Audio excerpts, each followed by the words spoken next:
유대인의 그 탈무드를 보면 그 사람의 사정까지 자신이 이르지 않는 한 그 사람을 비판하지 말라.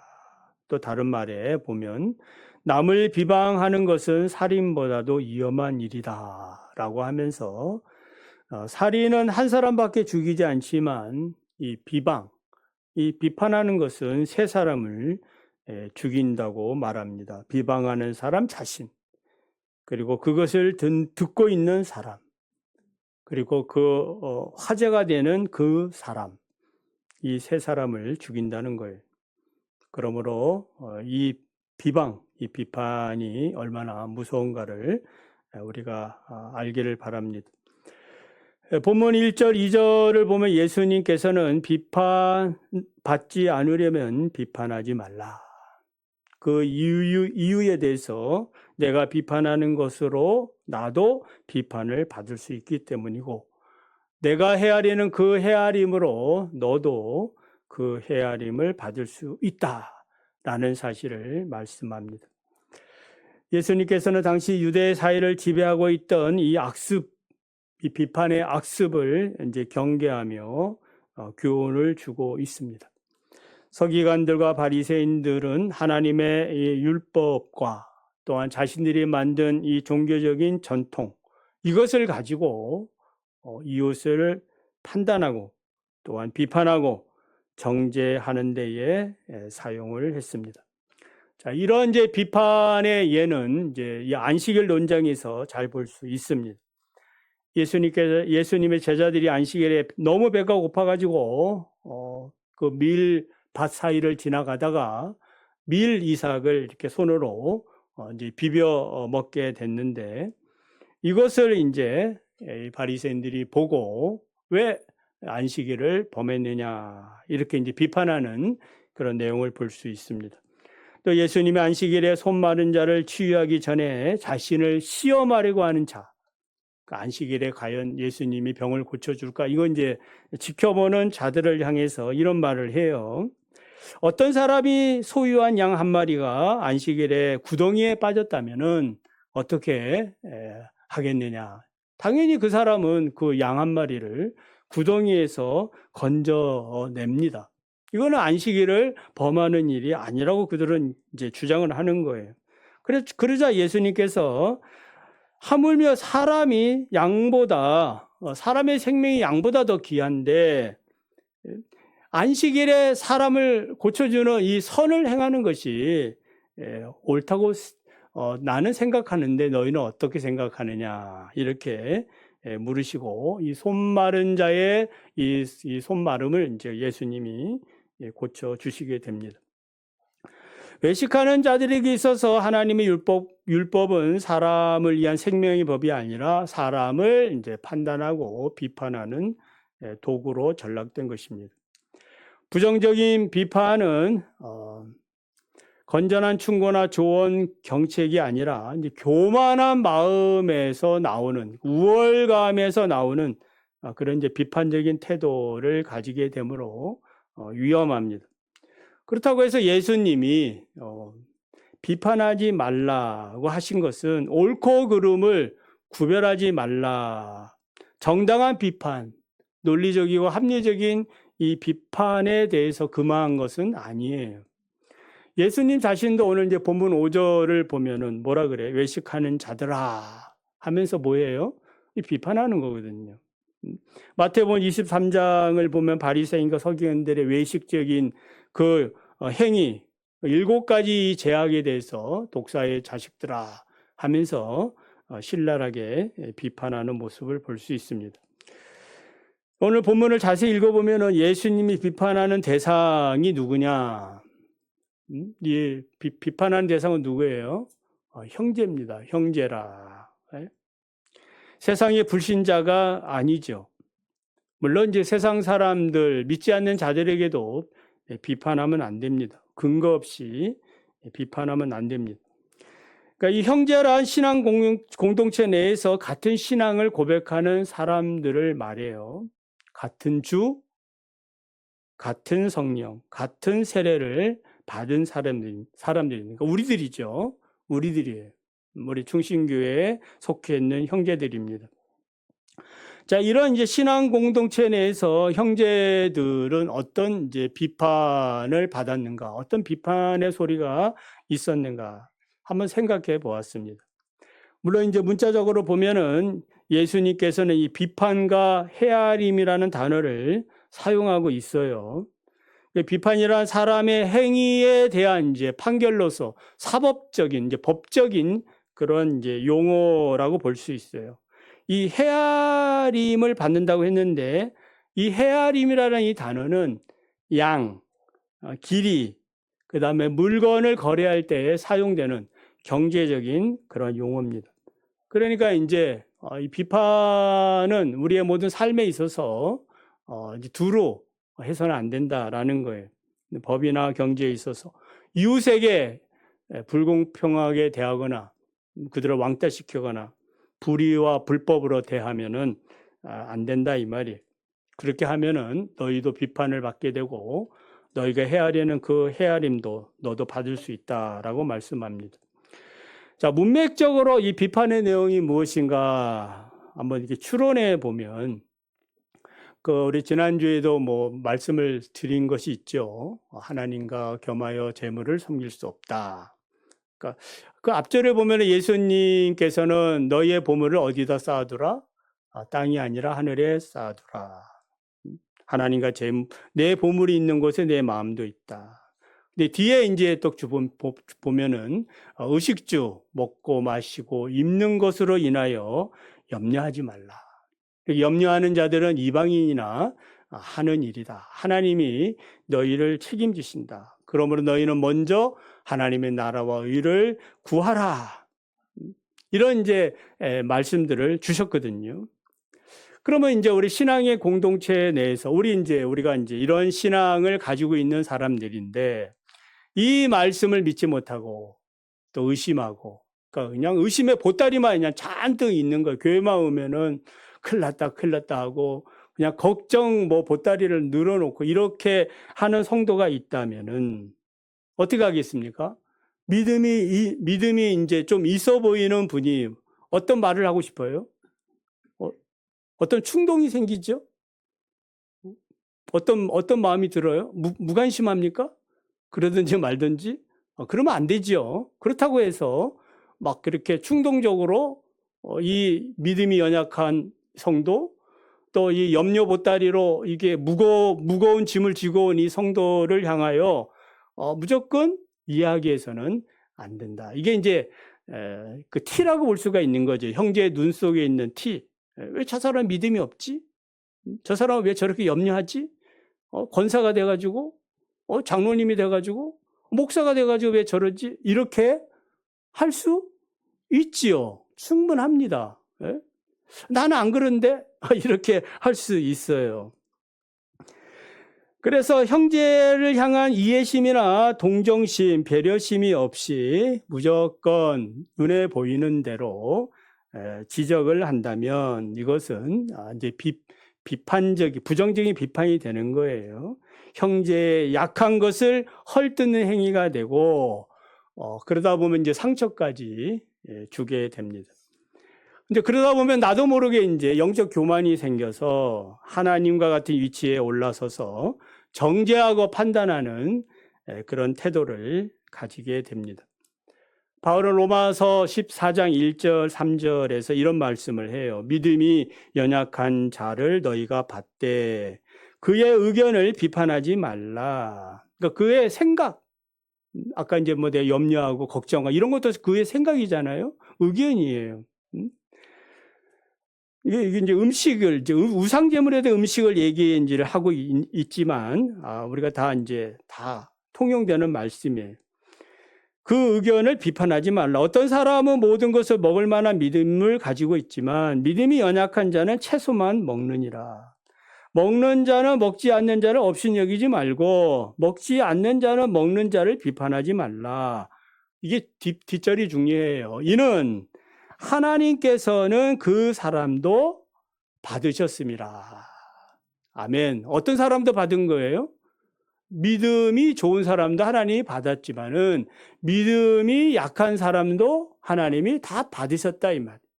그러니까 하나님이 받으셨는데 네가 뭔데 이러니 저러니 이렇게 하느냐 하지 말라는 겁니다. 여러분 믿음을 주시는 분은 누구세요? 하나님이세요. 하나님이 뭐 저에게 믿음을 적게 주면은 저가 뭐 어떡하겠습니까? 구하지만은 그냥 내가 가지고 있는 믿음으로 살 수밖에 없어요. 자, 그래서 왜 당신은 그렇게밖에 못합니까? 이렇게 하면 안 된다.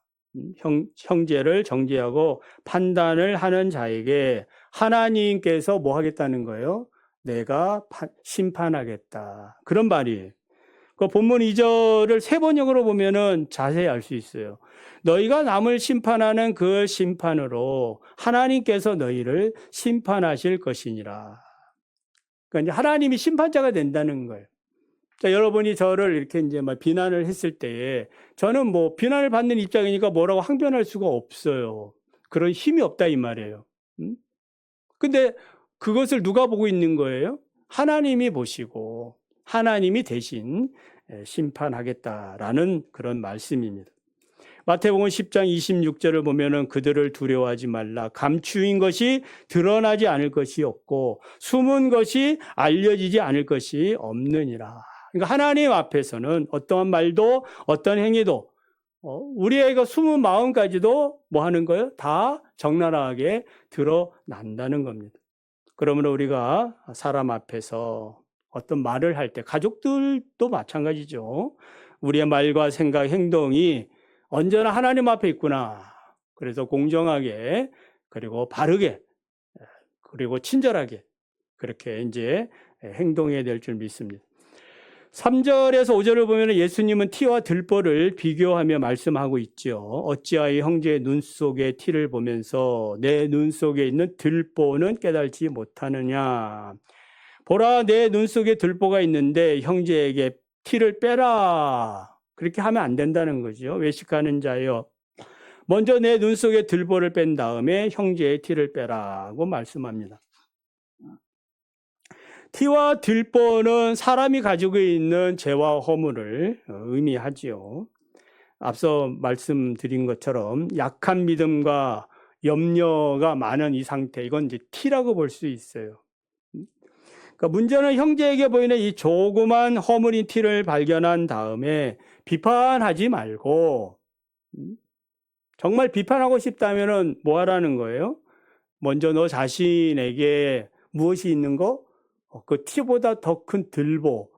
들보는 이 기둥을 얘기하는 거 아니에요? 기둥, 큰 기둥. 이 들보가 있음을 깨달으라는 겁니다. 여러분, 일반적으로 이제 이 티는 잘 보여요, 안 보여요? 잘 안 보여요. 형제 티를 봤다는 말은 뭐예요? 형제 티를 봤어, 옆에. 자세히 봤다는 거거든요. 자세히. 얼굴에 뭐 점이 찍혔네요. 자세히 보는 겁니다. 오늘 화장을 좀 못했는가 봐요. 기미가 보이네요. 뭐 이런다 이 말이에요.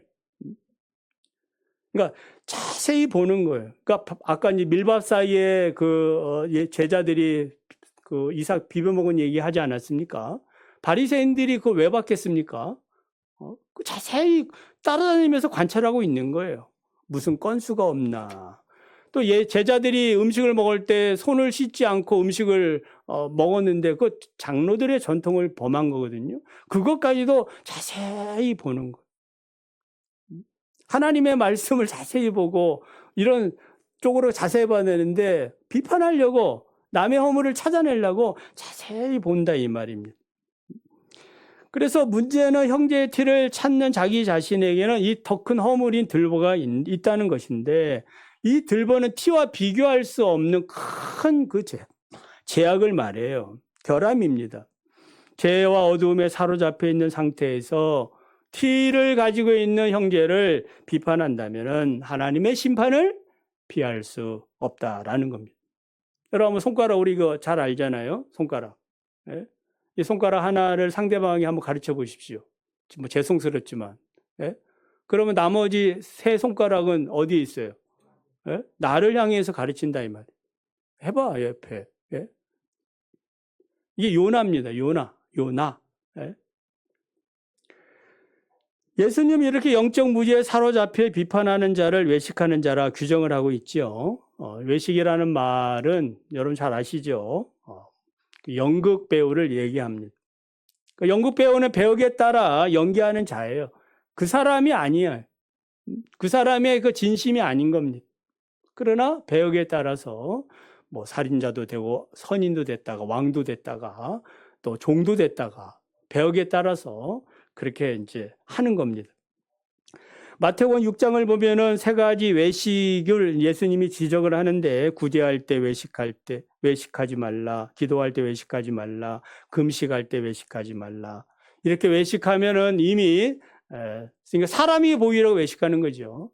하나님께 상을 받지 못한다라고 말합니다. 그래서 외식하지 않으려면 구제할 때는 왼손이 하는 걸 오른손이 모르게 하고 또 기도할 때는 골방에 들어가서 기도하고 그리고 금식할 때는 금식을 했는지 안 했는지 모르게 얼굴에 화장을 더 예쁘게 하라고 말씀하고 있습니다. 이렇게 이제 은밀하게 보시는 하나님 앞에 할 때에 상이 있다라고 말씀합니다. 자, 어느 날 갑자기 이제 형제에게 있는 작은 티 허물이 이제 보이기 시작했다면 어떻게 해야 되겠습니까? 목사에게 어떤 허물이 여러분 갑자기 보였어. 어떻게 해야 되겠습니까? 직격탄을 날려야 되겠습니까? 직격탄을 날리지 말라는 거예요.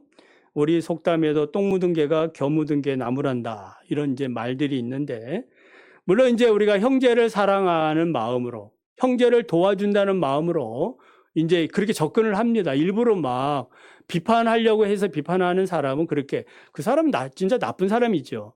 그러니까 나쁜 의도를 가지고 이렇게 하는 사람도 있지만 대부분은 교회에서는 어떤 마음으로 하는 거예요?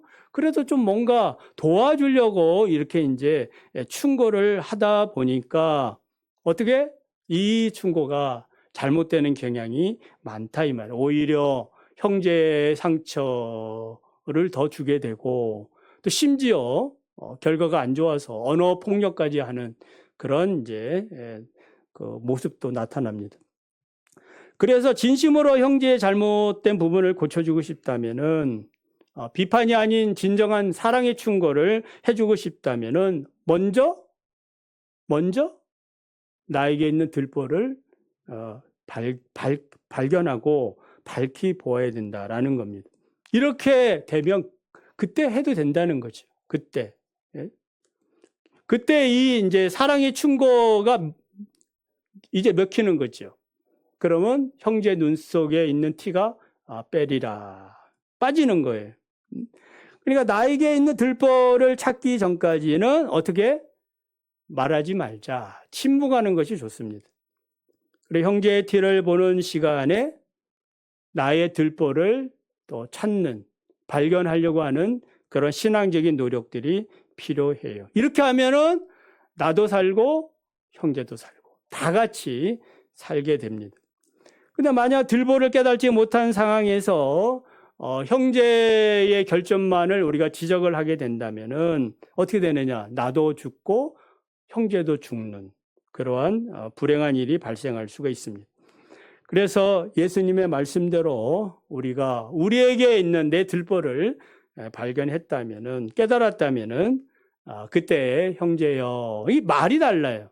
형제여 나도 부족하지만 우리 이렇게 하는 것이 어떻습니까? 티를 빼냅시다. 믿음으로 삽시다. 예배를 잘 드립시다. 이렇게 되면은 서로에게 복이 되는 겁니다. 자, 그렇다면 내 자신에게 있는 들보를 발견하고 눈을 밝히 보려면 어떻게 되는가? 당연한 것은 당연한 일이죠. 그것은 그리스도의 사랑, 하나님의 사랑, 내가 받은 은혜가 선명하면 선명할수록 우리는 형제를 비판하지 않게 되는 겁니다. 그런데 바울은 언제나 자신이 어떤 사람임을 고백해요. 나는 죄인 중에 개수입니다. 나는 그 수많은 죄인 중에 개수에 불과합니다. 이런 고백들이 필요한 거예요. 그리스도를 박해한 자입니다. 사도라 부르지만은 사도라 일컫기에 너무나 부족한 사람입니다. 베드로가 예수님을 만났을 때에 뭐라고 고백합니까? 주여, 나를 떠나십시오. 나는 죄인입니다. 이런 이제 고백들이 필요해요.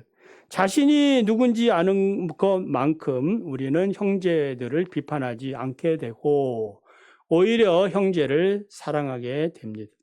그래서 그들이 가지고 있는 이 티를 자연스럽게 빼게 된다라는 겁니다. 누가복음 7장을 보면은 그 향유 옥합을 깨뜨려 예수님의 뒤로 가서 발 곁에서 울며 눈물로 예수님의 발을 적시고 자기 머리털로 닦고 그 입에 발을 맞추고 향유를 부은 여인의 헌신을 우리가 볼 수 있어요. 이때 이제 예수님을 자기 입에 초청한 이 바리새인 시몬이 판단을 합니다. 비판을 했다 이 말이에요. 예수님이 선지자라면은 지금 자기를 만지는 저 여자가 누구며 어떤 죄인인가를 알 수 있을 것이다. 이렇게 이야기하니까 예수님이 아시죠. 네? 그러자 예수님이 시몬아 이리 와봐. 내가 너에게 할 말이 있다. 한 이야기를 들려줍니다. 그 이야기가 어떤 이야기예요? 어떤 사람이 두 사람에게 돈을 빌려주었는데 한 사람에게는 500데나리온, 우리 돈으로 1,000만 원 빌려주고 또 한 사람에게는 우리 돈으로 100만 원 빌려줬다면은 이 두 사람이 돈을 갚을 능력이 없어서 그렇게 고통을 당하고 있을 때에 주인이 이 두 사람의 이 빚을 탕감해 주었다면은 누가 더 주인에게 감사하겠느냐? 누가 더 감사하겠습니까? 두 사람 다 감사하겠지만 많이 탕감받은 사람이 더 많이 감사한다는 그런 말이에요. 그러니까 시몬이 그렇게 대답하니까 내 판단이 옳다. 이 여자가 이렇게 하는 것은 자신의 죄를 많이 사함받았기 때문이다. 그러므로 우리는 나에게 있는 그 들보, 이 들보를 발견하기 위해서는 언제나 십자가 앞에 나아가야 될 줄 믿습니다. 그곳에 가야 우리 자신이 얼마나 비참한 존재였던가를 발견하게 되는 거예요. 그리스도께서 나를 위하여 얼마나 큰 은혜를 베풀어 주셨는가, 사랑을 베풀어 주셨는가를 경험하게 되는 겁니다. 예수님 우리에게 팔복을 주셨지요. 팔복을 우리가 받은 자라면은 정말 내가 이 복을 받고 누리는 자라면은 사람을 보고 비판이 아니고 뭐 하는 거예요? 긍휼히 여기게 되는 거죠. 긍휼히 여기는 마음을 우리는 가지고 있는 거예요. 그러니까 그 마음으로 형제를 비판할 수 없어요. 마음이 청결한 자가 어떻게 형제를 비판할 수 있겠습니까? 하나님이 보이는데. 의에 줄이고 목마른 자가 어떻게 형제를 비판할 수 있겠습니까? 삶의 방향이 다른데. 그러므로 형제의 티를 보았을 때에 자기에게는 그 형제의 티보다 더 큰 들보가 있구나.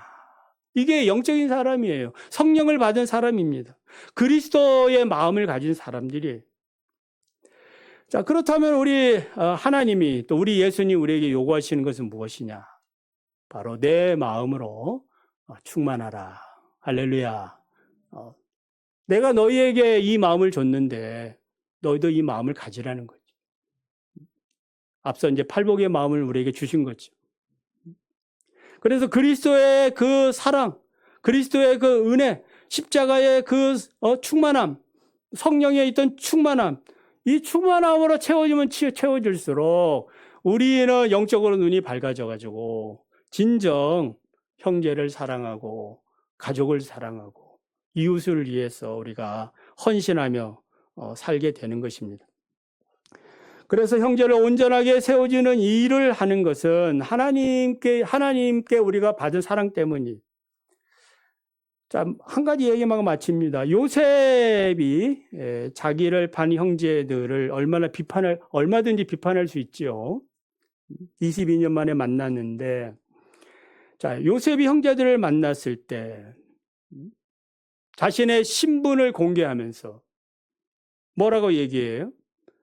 나를 이곳에 보내신 이는 당신들이 아니요 하나님이십니다.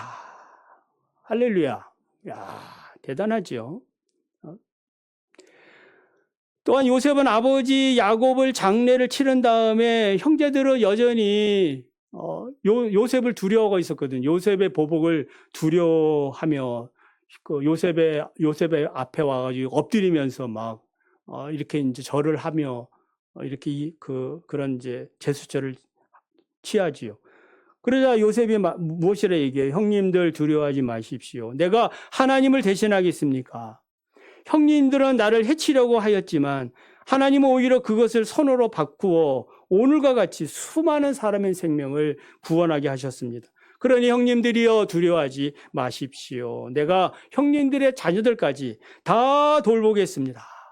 오히려 요셉이 간곡한 말로 형제들을 위로하고, 비판이 없죠. 형제들을 위로하고 격려하고 세워주는 그런 모습을 보게 됩니다.